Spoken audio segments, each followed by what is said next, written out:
People deluded. Now, I can't speak for everyone, but in life, hold on, let me fix that tiny bit. Sorry, people. In life, I believe you need balance in it. There's half truths in every lie. There's a lie in every truth, sort of thing. I believe in perspective. You see it in a lot of my videos. In regards to Unai Emery and his defending, now obviously he needs time to get the team, not just in what I'm referring to defensively, get them the way he wants to play, all under his ethos, sort of thing. He needs to do a lot of things, so we need to give him credit. I mean, give him slack. Sorry, he's just joined the club as well, more or less. He's been here, what, 7, maybe 8 months. That's a long time in football, but at the same time, it's not a long time to implement how you want to play, the changes. And we know Arsenal's a special case. We also know a lot of the defenders, we have to discount a lot because they're just simply between not good enough, between continuously making the wrong decision and just having no responsibility. So I believe it's 50-50. Now, in Arsenal's case, you're probably a bit, well, we all know it's more the players than Unai Emery to a degree, in the sense that you've probably got more patience for Unai Emery and his outlook on defending than the players. Or do you get what I'm saying, people? We know Mustafi is prone to mistakes. We know Koscielny, sadly, his body's breaking down in regards to competing at the top level. Socrates has been alright on the large scale of things, but he hasn't. Let's keep it true. He's probably made some individual errors. We know we've made a lot of individual errors. In fact, collectively as a team, not to name drop people, whether that's being slow to engage, whether that's midfield runners. The thing that really annoys me the most is midfield runners, because people always talk about, and rightly so, when it's Ozil. As much as I love Torreira, midfield runners, Xhaka as well, fullbacks allowing runners from midfield. There's an issue with that. Playing people on side consistently. Bellerin and Maitland-Niles are the first people that come to mind. Are marking over set pieces. So there's a lot that we need to introduce or implement to a better standard. And like I said, we need players. But I'm sorry, but a lot of that's on the coaching. I'm sorry, but Unai Emery, as much as I love him and what he's doing, and don't get it twisted, people, he's got my support.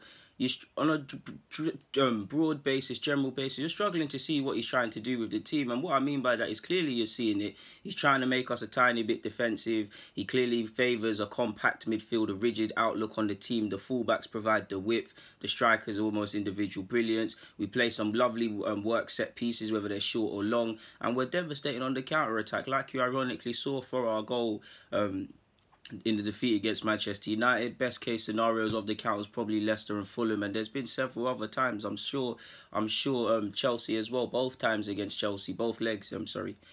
What we scored in at the bridge, right? I could be wrong on that, but counted to devastating effect. So it's there. I see what he's trying to bring, but I have to. You guys know I love culture, so I have to wonder, what are they doing in training? Like, what are they doing in training?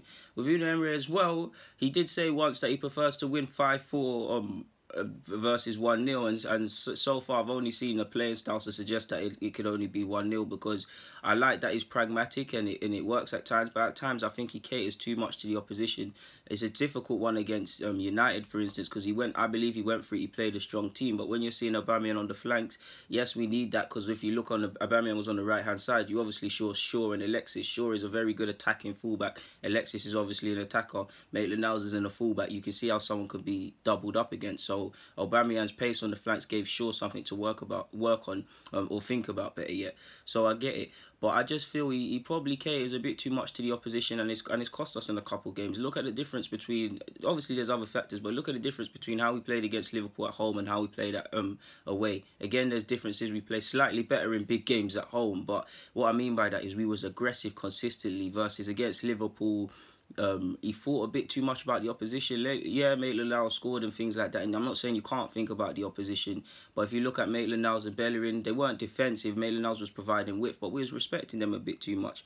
But back to the main point, if you can praise him for the ball playing and what he's implementing, then you have to critique what he's not. Again, the players have to take the blame, but what are we doing in regards to defensiveness? Because we press from the front, but we don't press consistently enough. And every time we do in games like Chelsea and whatnot, where the stakes are high, but consistently we're not pressing together. So the first line of attack is the first line of defence. I mean, the attack can obviously disrupt moves and things like that. Look at the goal United scored, Lingard. I think, forgive me if I'm wrong, people, Lacazette lost the ball. Again, I can't remember, check the tactical review. Either way, someone loses the ball. You can see several players walking back, literally walking. Look at Maitland-Niles as well for whatever goal it was. I can't remember. Whatever goal it was where Mustafi, I think it was the second, people. I think it was the second because for Lingard's, because Mustafi had 2 men and stuff like that. Mustafi didn't cover himself with any glory, but Maitland-Niles isn't there, so we're slow to track back. Midfield runners, it doesn't matter if it's like Mane against Liverpool at the Emirates, where he checked in from the flanks and came inside, or if it's again Jesse Lingard like United, or Firmino and Lingard. If you go and look at the goals they both scored against us, they're doing it with combination with their other teammates. It's 3-4 passes.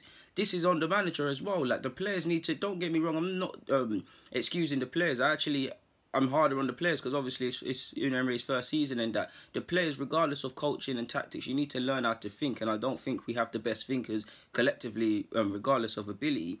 But what are we doing defensively? I'm seeing the same old errors. I'm not really seeing us look any closer to being solid. Again, we haven't got the calibre of centre-half, so it's capped, but I at least would like to see how we're shaping up, or if it makes sense, people, if we're making mistakes and stuff, but at least I could sit there and say, all right, cool, Mustafi wasn't doing that 2 weeks ago. He's now, at least he tried to cover. At least he weren't playing people on side. Do you see what I'm saying, people? And obviously, every goal a team concedes, you can analyse it, because every team will concede goals and every team will believe he shouldn't have conceded goals.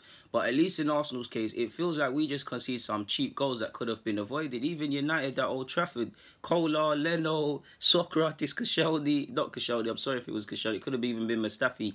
I can't remember the personnel, but look at the goal. What was it, to make it 2-2 or whatnot, where obviously Kolar made the mistake with a poor back pass, but it was a combination of errors. You consistently see these sort of things.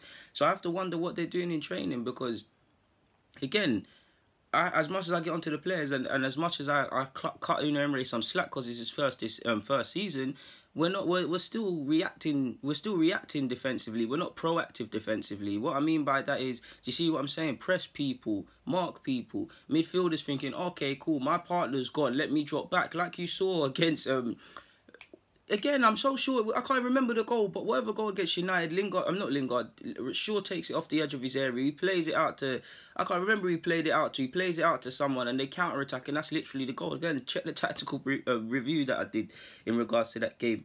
But you see what I'm saying, people? I see an improvement in defensively, or not even an improvement in our willingness to defend properly sporadically in games like cut us some slack. I'll cut us some slack. Liverpool at home, Spurs at home. Who else is there? Obviously Chelsea at home as well. You're seeing the pattern that it's all home games, but that's what I feel, people. And I honestly feel it doesn't matter what defenders you buy. Even if you was to go out there and get the 2 best centre-halves in the world. Off the top of my head, they're not. It's debatable, but the 2 centre-halves in my head, Sergio Ramos and Koulibaly, they'll still look like Mustafi in this team. They still will. Yes, their quality will get them through it, and we would allow them, but there's an outlook in defence now, not to praise the lockdown, the lane Spurs, but one thing I rate about Pochettino, obviously he's had more time than Unai Emery. I'm not saying certain things, but and even if you look at Solskjaer's praised for how they're playing attackingly, but defensively they're still woeful. So it's not a quick fix in the defensive aspect. But I just feel, I forgot the point I was going to make. I just feel if you look at Poch, within reason, yeah, people, it doesn't matter if it's Toby, who else they got, Toby, Dyer, Davison, Sanchez, Vertonghen, whoever. It doesn't matter who is in that back four, specific to the defenders. Yes, you'll see a drop-off in quality, and Spurs fans might tell you the difference, but maybe, if you don't want to say this season, definitely of previous seasons. One thing I've admired about Pochettino's side, it doesn't matter who is in that defence. You don't necessarily see a drop-off in quality. Foyth is a bit of a funny one, but even him to a slight degree now. So do you see what I'm saying? That tells you that them Spurs lads, they know what they need to do individually defensively. They know what the team needs to do, and they're proactive defensively. One of the centre-halves might think, all right, Trippier's a very attacking fullback. He's gone. Let me cover his space. Then people shuffle across. We don't typically see that, man. And we're very, and it's not that, and again, it's not that people, and myself included, will say that we need better players, we're not good thinkers, this and that, and that's true. But if you look in the attacking mindset, and again, they're different, but if you look in the attacking mindset, these players are the same proactiveness rather than reactiveness that I see attackingly. I don't see it defensively, if attackingly is even a sense. And what I mean by that is, when we're defensively, I've just said that we don't necessarily, people are caught flat-footed, people are not proactive, especially when the ball's on the other side. When it's an attacking move, how many runs off the balls do you see? You see runners off the ball, people coming short, people coming long, telepathic passing, more or less. People know what areas they're going to be in. We know for years that's all we've been doing, so it's almost muscle memory. But if the players can be proactive in that, they can be calculated to sense different runs and calculate these things, then why can't they do it in a defensive aspect? Just generally speaking. Again, I'm not critiquing Unai Emery and stuff and things like that, but I have to ask. I have to ask the question, people. I love my club, did it? And as much as it's his first season, he's kind of got an impossible job. He walked into this role. Ultimately, a coach has to coach. Like, it's all fun and dandy saying to sign better players and things like that. Coach has to coach. It's been 7-8 months. I'm seeing some promising signs, but to keep it 100, by the same degree, I've said we clearly look like an counter-attacking side to a degree, but by the same token, you can't really see what Arsenal's trying to do, what our ethos, we know our ethos historically is, but what our current ethos in regards to our immediate style of players, we don't really know what we're trying to do. At least with Spurs, it's all action, it's commitment. Liverpool, obviously, it's again all action and commitment, heavy metal, as Klopp says it.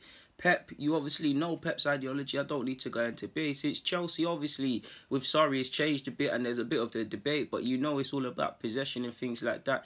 Unai Emery, you don't necessarily know what he stands for, what he's trying to implement into the team. We know he can be pragmatic. We know he favours, I wouldn't even say he favours a defensive setup, because he does provide attacking quality and he does enable attackers. I just think off topic, one thing that probably shocks him, and he's going to have to unlearn in the Prem, is the pragmatic approach, being a bit too defensive in games. He needs to find balance, being a bit too defensive in games, probably being a bit too defensive in games when we're winning as well. You look, or we're in positions where we can get something out of the game as well. He probably needs to be a bit more like Klopp, in the sense that Klopp cares if he wins, loses or draws, but it's you see what I'm saying, people, he enjoys the ride sort of thing, because I do think Unai Emery's got the quality. He just needs to marry it together. I believe in Unai Emery. I'll back Unai Emery currently until he gives me something different, because he's just joined. I'm seeing partly what he wants to bring into the club in terms of what he wants to do. He's the new manager, so why not be behind him? I'm just offering my thoughts out loud, people, and I'm sure the majority of you are subscribed or regular viewers of me. You know the approach and angle I come with, so you know this already. On that note, though, I'm going to get out of here. People, deluded, stay safe, stay deluded. Deluded Nation, comment, subscribe, and do the rest. I'm out.